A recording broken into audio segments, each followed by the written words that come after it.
हल्कू ने आकर अपनी बीवी से कहा, सहना आया है, लाओ जो रुपए रखे हैं उसे दे दो, किसी तरह गर्दन तो छूटे।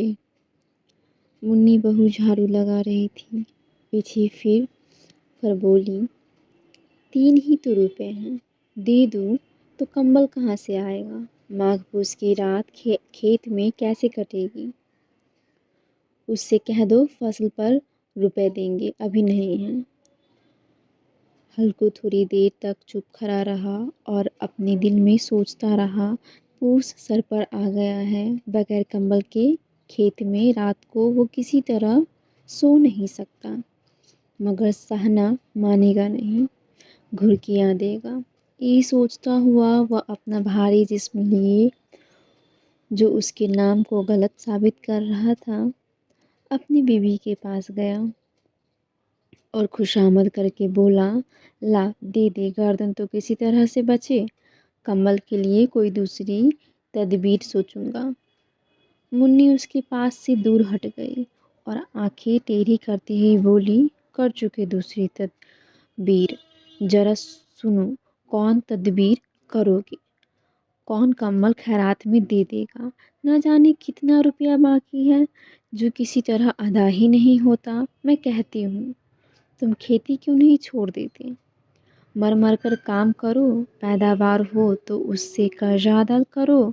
चलो छुट्टी हुई, कर्जा अदा करने के लिए तो हम पैदा ही हुए हैं, ऐसी खेती से बाज आए, मैं रुपए ना दूंगी ना दूंगी। हल्कू रंजीदा होकर बोला, तो क्या गालियाँ खाऊं। मुन्नी ने कहा, गाली क्यों देगा, क्या उसका राज है। मगर यह कहने के साथ ही उसकी तनी हुई भवें ढीली पड़ गई। हल्कू की बात में जो दिल दहलाने वाली सदाकत थी, मालूम होता था कि वो उसकी जानिब टकटकी बांधे देख रही थी। उसने ताक पर से रुपए उठाए और लाकर हल्कू के हाथ पर रख दिए।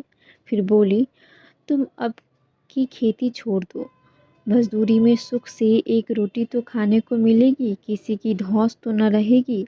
अच्छी खेती है, मजदूरी करके लाओ, वो भी उसमें झोंक दो, उस पर से धौंस। हल्कू ने रुपए लिए और इस तरह बाहर चला, मालूम होता था वह अपना कलेजा निकाल कर देने जा रहा है। उसने एक एक पैसा काट कर 3 रुपए कम्बल के लिए जमा किए थे, वो आज निकले जा रहे हैं। एक एक कदम के साथ उसका दिमाग अपनी नदारी के बोझ से दबा जा रहा था। पूस की अंधेरी रात, आसमान पर तारे भी ठिठुरते हुए मालूम होते थे। हल्कू अपने खेत के किनारे औख के पत्तों की एक छतरी के नीचे बांस के खटोले पर अपनी पुरानी गाढ़े की चादर ओढ़े हुए काँप रहा था। खटोले के नीचे उसका साथी कुत्ता जबरा पेट में मुंह डाले सर्दी से कूकू कर रहा था। दो में से एक को भी नींद न आती थी। हल्कू ने घुटनों को गर्दन में चिमटाते हुए कहा, क्यों जबरा जरा लगता है, कहा तो था घर में प्याल पर लेट रहा, तू यहाँ क्या लेने आया था, अब खा सर्दी। मैं क्या करूं, जानता था मैं हलवा पूरी खाने आ रहा हूँ, दौड़ते हुए आगे चले आए। अब रो अपनी नानी के नाम को। जबरा ने लेटे हुए दुम हिलाई और एक अंगड़ाई लेकर चुप हो गया। शायद वो समझ गया था कि उसकी कुकू की आवाज़ से उसके मालिक को नींद नहीं आ रही है। हल्कू ने हाथ निकाल कर जबरा की ठंडी पीठ सहलाते हुए कहा, कल से मेरे साथ ना आना, नहीं तो ठंडे हो जाओगे। ये पछुआ हवा न जाने कहाँ से बर्फ लिए आ रही है। उठूं फिर एक चिलम भरूं, किसी तरह रात तो कटे, 8 चिलम तो पी चुका। ये खेती का मज़ा है और एक भगवान ऐसे हैं जिनके पास अगर जारा जाए तो गर्मी से घबरा कर भागे। मोटे गद्दे لحاف کمل، مجال ہے کہ ادارے کا گزارا ہو جائے۔ تقدیر کی خوبی ہے مزدوری ہم کریں مزہ دوسرے لوٹیں۔ ہلکو اٹھا اور گڈھے میں ذرا سی آگ نکال کر چیلم بھری۔ جبرا بھی اٹھ بیٹھا۔ ہلکو نے چیلم پیتے ہوئے کہا، پیے گا چیلم؟ ذرا تو کیا جاتا ہے، ہاں ذرا من بہل جاتا ہے۔ جبرا نے اس کی جانب محبت بھری نگاہوں سے دیکھا۔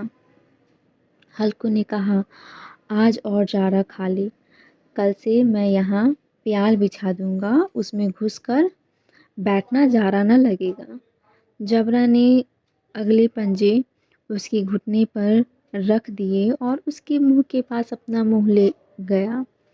ہلکو کو اس کی گرم سانس لگی۔ چیلم پی کر ہلکو پھر لیٹا اور یہ طے کر لیا کہ چاہے جو کچھ ہو اب کی سو جائے گا، لیکن ایک لمحے میں اس کا کلیجہ کانپنے لگا۔ کبھی اس کروٹ لیٹا، کبھی اس کروٹ۔ ذرا کسی بھوت کی مانند اس کی چھاتی کو دبائے ہوئے تھا۔ جب کسی طرح نہ رہا گیا تو اس نے جبرا کو دھیرے سے اٹھایا اور اس کے سر کو تھپ تھپا کر اسے اپنی گود میں سلا لیا۔ کتے کے جسم سے معلوم نہیں کیسی بدبو آ رہی تھی، پر اسے اپنی گود سے چمٹاتے ہوئے ایسا سکھ معلوم ہوتا تھا جو ادھر مہینوں سے نہ ملا تھا۔ جبرا شاید یہ خیال کر رہا تھا کہ بحیثیت یہی ہے، اور ہلکو کی روح اتنی پاک تھی کہ اسے کتے سے بالکل نفرت نہ تھی۔ وہ اپنی غریبی سے پریشان تھا، کسی طرح کسی وجہ سے وہ اس حالت کو پہنچ گیا تھا۔ ایسی انوکھی دوستی نے اس کی روح کے سب دروازے کھول دیے تھے۔ اس کا ایک ایک ذرہ حقیقی روشنی سے منور ہو گیا تھا۔ اسی اثنا میں جبرا نے کسی جانور کی آہٹ پائی۔ اس کے مالک کی اس خاص روحانیت نے اس کے دل میں ایک جدید طاقت پیدا کر دی تھی جو ہوا کے ٹھنڈے جھونکوں کو بھی ناچیز سمجھ رہی تھی۔ وہ جھپٹ کر اٹھا اور چھپڑی سے باہر آ کر بھونکنے لگا۔ ہلکو نے اسے کئی مرتبہ پچکار کر بلایا پر وہ اس کے پاس نہ آیا۔ کھیت میں چاروں طرف دوڑ دوڑ کر بھونکتا رہا۔ ایک لمحے کے لیے آ بھی جاتا تو فوراً ہی پھر دوڑتا۔ فرض کی ادائیگی نے اسے بے چین کر رکھا تھا۔ ایک گھنٹہ گزر گیا، سردی بڑھنے لگی۔ ہلکو اٹھ بیٹھا اور دونوں گھٹنوں کو چھاتی سے ملا کر سر کو چھپا لیا، پھر بھی سردی کم نہ ہوئی۔ ایسا معلوم ہوتا تھا کہ سارا خون مضمد ہو گیا ہے۔ اس نے اٹھ کر آسمان کی جانب دیکھا۔ ابھی کسی رات باقی ہے، ابھی کتنی رات باقی ہے۔ وہ 7 ستارے جو قطب کے گرد گھومتے ہیں ابھی اپنا نصف دورہ بھی ختم نہیں کر چکے۔ جب وہ اوپر آ جائیں گے تو کہیں سویرا ہوگا۔ ابھی ایک گھڑی سے زیادہ رات باقی ہے۔ ہلکو کے کھیت سے تھوڑی دیر کے فاصلے پر ایک باغ تھا۔ پتجھڑ شروع ہو رہی تھی۔ باغ میں پتوں کا ڈھیر لگا ہوا تھا۔ ہلکو نے سوچا، چل کر پتیاں بٹوروں اور ان کو جلا کر خوب تاپوں۔ رات کو کوئی مجھے پتیاں بٹورتے دیکھے تو سمجھے کہ کوئی بھوت ہے، کون جانے کوئی جانور ہی چھپا بیٹھا ہو۔ مگر اب تو بیٹھ ہی نہیں رہا جاتا۔ اس نے پاس کے ارہر کے کھیت میں جا کر کئی پودے اکھاڑے اور اس کا ایک جھاڑو بنا کر ہاتھ میں سلگتا ہوا اپلا لیے باغ کی طرف چلا۔ جبرا نے اسے جاتے دیکھا تو پاس آیا اور دم ہلانے لگا۔ ہلکو نے کہا، اب تو نہیں رہا جاتا جبرو، چلو باغ میں پتیاں بٹور کر تاپیں۔ ٹاٹھے ہو جائیں گے تو پھر آ کر سوئیں گے، ابھی تو رات بہت ہے۔ जबरा के कुकू करते हुए अपने मालिक की राय से मुवाफिक जाहिर की और आगे आगे बाग की जानिब चला। बाग में घटाटोप अंधेरा छाया हुआ था।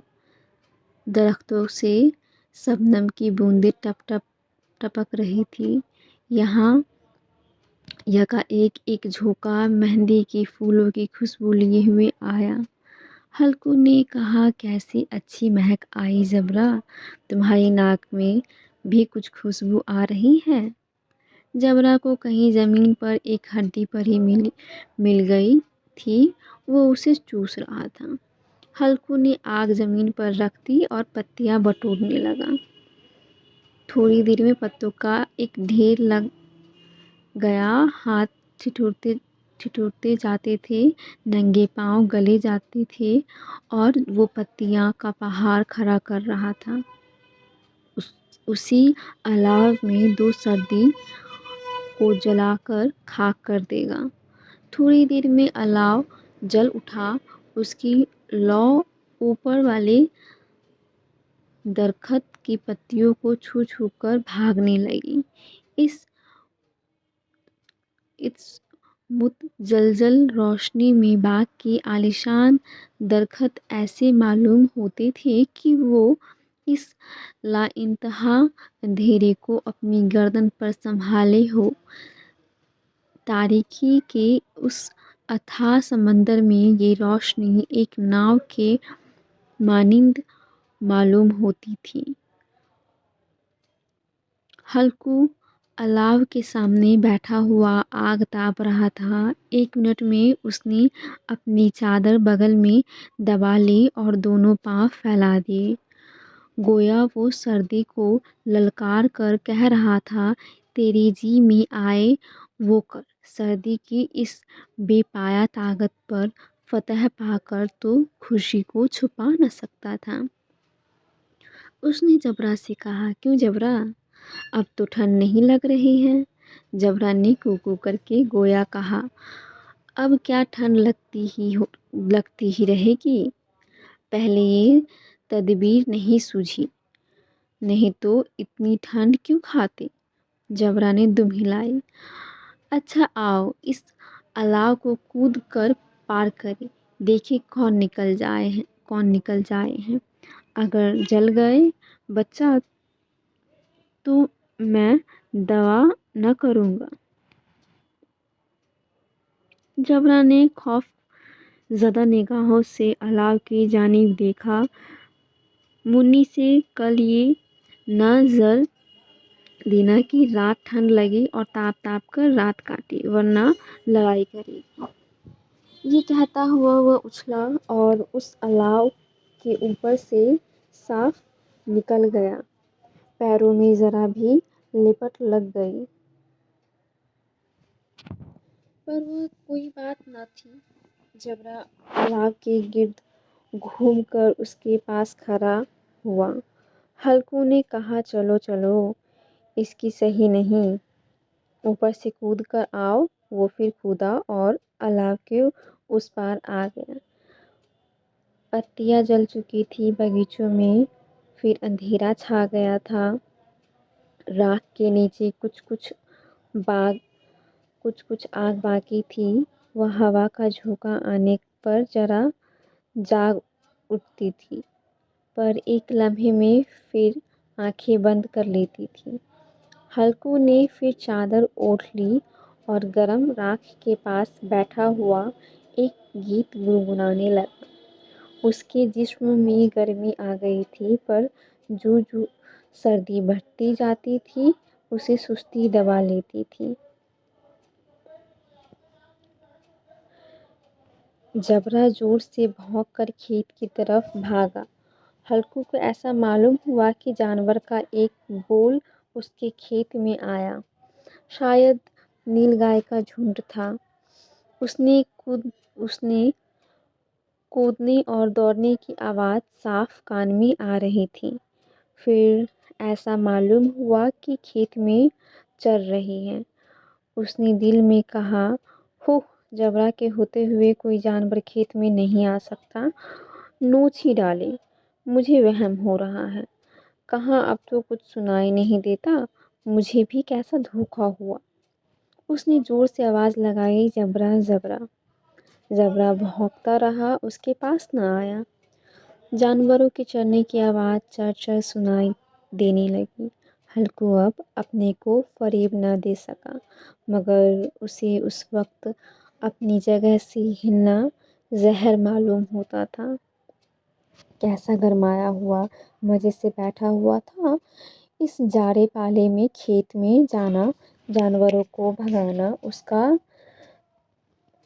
ताक़ुब करना उसे पहाड़ मालूम होता था। अपनी जगह से ना हिला।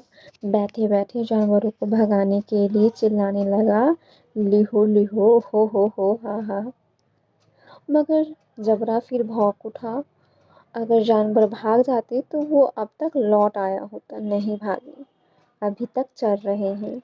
शायद वो सब भी समझ रहे हैं कि इस सर्दी में कौन कौन गधा है जो उसके पीछे दौड़ेगा। फसल तैयार है। कैसी अच्छी खेती थी। सारा गांव देख देख कर जलता था। उसे ये अभागे तबाह किए डालते हैं। अब हल्कू से न रहा गया। वो पक्का इरादा करके उठा और 2-3 कदम चला। फिर यकाएक हवा का ऐसा ठंडा चुभने वाला बिच्छू के डंक का सा झोंका लगा। वो फिर बुझते हुए अलाव के पास आ बैठा और राख को कुरीद कुरीद कर अपने ठंडे जिस्म को गरमाने लगा। जबरा अपना गला फाड़े डालता था। नीलगाय खेत का सफाया किए डालती थी और हल्कू गरम राख के पास बेहिस बैठा हुआ था। अफसुर्दगी ने उसे चारों तरफ से रस्सी की तरह जकड़ रखा था। आखिर वही चादर ओढ़ कर सो गया। सवेरे जब नींद खुली तो देखा चारों तरफ धूप फैल गई है और मुन्नी खरी कह रही है, क्या आज सोते ही रहोगे तुम? यहाँ मीठी नींद सो रहे हो और उधर सारा खेत चौपट हो गया। सारा खेत का सत्यानाश हो गया।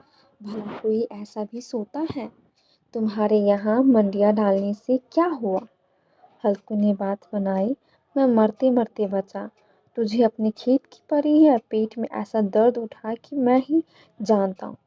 दोनों फिर खेत के डांडे पर आए। देखा खेत में एक पौधे का नाम नहीं और जबरा मंडिया के नीचे चित पड़ा है। गोया बदन में जान नहीं है। दोनों खेत की तरफ देख रहे हैं। मुन्नी के चेहरे पर उदासी छाई हुई है, पर हल्को खुश था। मुन्नी ने फिक्रमंद होकर कहा, अब मजदूरी करके माल गुजारी देनी पड़ेगी। हल्कू ने मस्ताना अंदाज से कहा, रात को ठंड में यहाँ सोना तो न पड़ेगा। मैं इस खेत का लगान न दूंगा, ये कह देती हूँ। जीने के लिए खेती करते हैं, मरने के लिए नहीं करते। जबरा अभी तक सोया हुआ है। इतना तो कभी न सोता था। आज जाकर सहना से कह दे, खेत जानवर चढ़ गए, हम एक पैसा न देंगे। रात बड़े गजब की सर्दी थी। मैं क्या कहती हूँ, तुम क्या सुनते हो? तू गाली खिलाने की बात कह रही है। सहना को इस बातों से क्या सरोकार? तुम्हारा खेत चाहे जानवर खाए, चाहे आग लग जाए, चाहे ओले पड़ जाए, उसे तो अपनी माल गुजारी चाहिए। तो छोड़ दो खेती। मैं ऐसी खेती से बाज आई। हल्कू ने मायूसना अंदाज से कहा, जी मन में तो मेरे भी यही आता है कि खेती बाड़ी छोड़ दो। मुन्नी, तुझसे सच कहता हूँ, मगर मजदूरी का ख्याल करता हूँ तो जी घबरा उठता है। किसान का बेटा होकर अब मजदूरी न करूँगा, चाहे कितनी ही दुर्गत हो जाए। खेती का मर्जात नहीं छोड़ूंगा। जबरा जबरा क्या सोता ही रहेगा? चल चल घर चले।